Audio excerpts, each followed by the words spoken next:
যারা রংপুরে শহীদ হয়েছেন তাদের বিষয়ে আপনারা জানেন যে রংপুরে এই পর্যন্ত রংপুরে যারা শহীদ হয়েছেন এবং বাংলাদেশের বিভিন্ন জায়গায় এবং ঢাকাতে যারা শহীদ হয়েছেন বাসিন্দা রংপুরের এই সকল শহীদদের একটা লিস্ট ১৯ জনের একটা লিস্ট আমরা ইতিমধ্যে সরকার অন্তর্বর্তী সরকারের একজন মন্ত্রণালয়ে আমরা পাঠিয়েছি, প্রেরণ করেছি।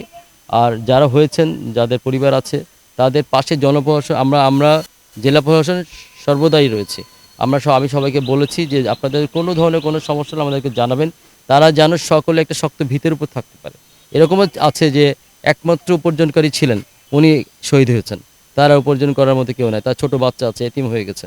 তাদেরকে যেন আমরা একটা শক্ত ভিত দাঁড় করাতে পারি, সেজন্য আমরা পরিকল্পনার পর্যায়ে রয়েছি। আমরা পরিকল্পনা করছি যে যেন সেই পরিবারগুলোকে আমরা অর্থনৈতিক ভিতের উপর দাঁড় করাতে পারি। এই এখন দাবি এবং আমাদের একটাই উদ্দেশ্য, সেটা হচ্ছে সরকারি দপ্তরগুলোকে এবং আমাদের জনপ্রশাসনকে জনবান্ধব করা। সেখানে জনগণের যে সকল কাজগুলো আমাদের দপ্তরে রয়েছে সেইগুলো যেন সেই সেবাগুলো যেগুলো আমরা তাদেরকে দিয়ে থাকি সেগুলো যেন সেবা আক্ষরিক অর্থেই সেবা হয়। সেখানে যেন তাদের কোনো দুর্ভোগ পোহাতে না হয়। তাদেরকে যে কাজগুলো তারা যে সময়ের মধ্যে পাওয়ার কথা সেইটাই যেন তারা পায়। এবং এখানে আমরা একেবারে বলে দিচ্ছি, সবাইকে বলে দিচ্ছি, আমরা জানান দিচ্ছি যে আমরা দুর্নীতির ব্যাপারে জিরো টলারেন্স। আমরা দুর্নীতিকে সহ্য করব না এবং কোনো ধরনের কোনো খবর যদি আমাদের কাছে আসে আমরা এগুলো তাৎক্ষণিক ব্যবস্থা গ্রহণ করছি।